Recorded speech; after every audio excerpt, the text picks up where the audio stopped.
Hello दोस्त, नमस्ते। कैसे हैं आप लोग? बीके कोचिंग क्लासेस में स्वागत है आप सभी लोगों का। मैं उम्मीद करता हूं आप लोग बहुत अच्छे होंगे, खुश होंगे, मुस्कुराते होंगे, जगमगाते होंगे। जैसा कि आप सभी लोगों को पता है, हम यूनिट डिजिट अर्थात इकाई के अंक पर चर्चा कर रहे थे। आप लोगों ने पहले रूल में आप लोगों ने यह पढ़ा है कि 0 1 5 6 की पावर कुछ भी होती थी मेरे प्यारे दोस्त।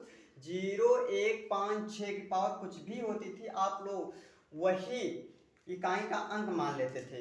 और दूसरा रूल पे भी हम चर्चा कर चुके हैं। आप लोगों ने दूसरे रूल में यह पढ़ा था कि शेष अंकों के लिए दिए गए घात में अर्थात दिए गए पावर में हम 4 से भाग देते थे, और जो शेष फल बचता था अर्थात जो रिमाइंडर बचता था उसी को हम क्या मान लेते थे? रियल पावर मान लेते थे। क्या मान लेते थे मेरे प्यारे दोस्त? उसी को हम रियल पावर मान लेते थे। और आज हम रूल नंबर 3 पर चर्चा करने वाले हैं। तो मैं उम्मीद करता हूँ आप लोग बहुत अच्छे होंगे।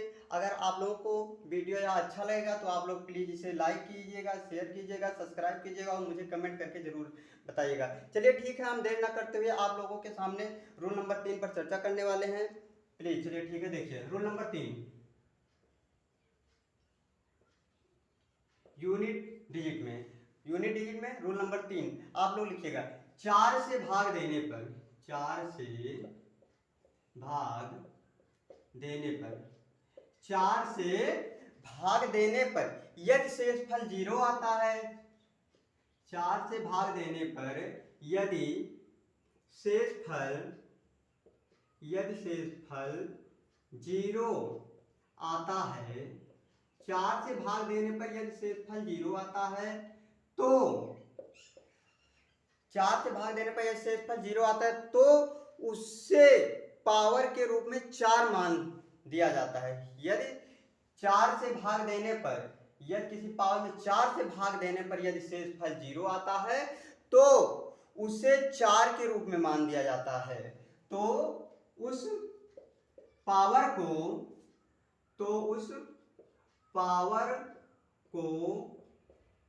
4 के रूप में मान दिया जाता है। 4 के रूप में मान दिया जाता है। ठीक है, जैसा कि आप लोगों ने अभी रूल नंबर 3 में क्या लिखा मेरे प्यारे दोस्त? रूल नंबर 3 में यह लिखा, 4 से भाग देने पर यदि शेषफल 0 आता है तो उस पावर को 4 के रूप में मान दिया जाता है। तो उस पावर को क्या मान दिया जाता है? 4 के रूप में मान दिया जाता है। चलिए ठीक है, हम एग्जाम्पल देखते हैं। एग्जाम्पल क्या होगा? चलिए ठीक है, हम मानते हैं 112 की घात क्या है? 116 है। ठीक है, 112 की घात क्या है मेरे प्यारे दोस्त? 116 है। इसे हम 4 से डिवाइड करते हैं। 4 चौक 16, मतलब कट गया। 4 चौक 16, रिमाइंडर क्या बचा मेरे प्यारे दोस्त? 0 बचा। रिमाइंडर क्या बचा? 0 बचा, अर्थात क्या? शेषफल क्या बचा मेरे प्यारे दोस्त? 0 बचा। तो इसको हम किसके रूप में? 4 के रूप में मान लेंगे। तो क्या हम लोग लिख सकते हैं 112 की पावर 4? लेकिन हमें निकालना क्या है? यूनिट डिजिट निकालना है मेरे प्यारे दोस्त। क्या निकालना है? यूनिट डिजिट निकालना है, अर्थात इकाई का अंक निकालना है। तो हम 112 को क्यों पकड़े? इकाई के अंक को पकड़ते हैं। इकाई का अंक मेरे प्यारे दोस्त यही तो है। तो इसको हम लिख सकते हैं 2 की पावर 4, और 2 की पावर 4 लिख सकते हैं तो इसको हम ऐसे भी तो लिख सकते हैं मेरे प्यारे दोस्त। 2 गुणे 2 गुणे 2 गुणे 2, 2 को हम 4 बार लिख सकते हैं। तो 2 दूनी 4, दूनी 8, दूनी 16, क्या है? 16। 16 में इकाई का अंक क्या है? यही तो है मेरे प्यारे दोस्त। 16 में इकाई का अंक क्या है? 6 है। तो 6 मेरा क्या होगा? यूनिट डिजिट अर्थात इकाई का अंक होगा। 6 मेरे प्यारे दोस्त ये क्या हो गया? यूनिट डिजिट अर्थात इकाई का अंक हो गया।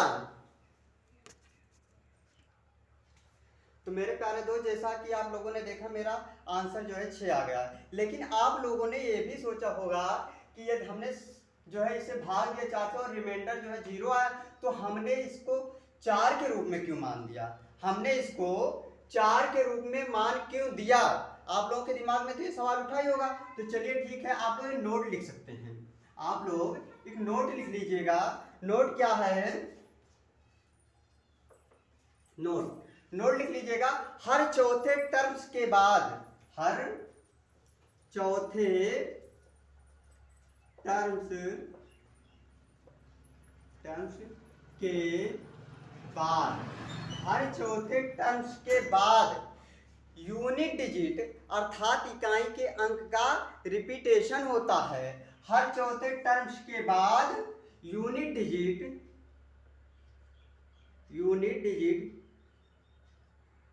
ब्रैकेट में लिख सकते हैं आप लोग इकाई अंक हर चौथे टर्म्स के बाद यूनिट डिजिट का रिपीटेशन होता है,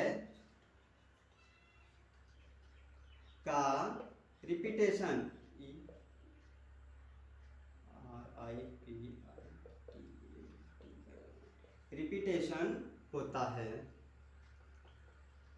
तो मेरे प्यारे दोस्त, जैसा कि अभी हम आप लोगों को बताया कि यदि हम जो है किसी में भाग लेते हैं और रिमाइंडर मेरा 0 आता है तो उसके पावर को हम 4 मान लेते हैं। और मानते क्यों हैं? तो अभी आप लोगों ने देखा हर चौथे टर्म्स के बाद यूनिट डिजिट अर्थात इकाई के अंक का क्या होता है? रिपीटेशन होता है। क्या होता है मेरे प्यारे दोस्त? रिपीटेशन होता है। तो जैसा कि मुझे उम्मीद है आप सभी लोगों से यह जो है मेथड भी आप लोगों को समझ में आ गया, मतलब रूल नंबर 3 भी आप लोगों के समझ में आ गया होगा। तो आप लोग को अगर समझ में आया है तो प्लीज़ आप लोग इसे लाइक कीजिएगा, शेयर कीजिएगा, सब्सक्राइब कीजिएगा और मुझे कमेंट करके जरूर बताइएगा आप लोगों को यह वीडियो कैसा लगा। जय हिंद मेरे प्यारे दोस्तों। और शिक्षा वह शेरनी का दूध है जो जितना पिएगा वो उतना दहाड़ेगा मेरे प्यारे दोस्त। जय हिंद।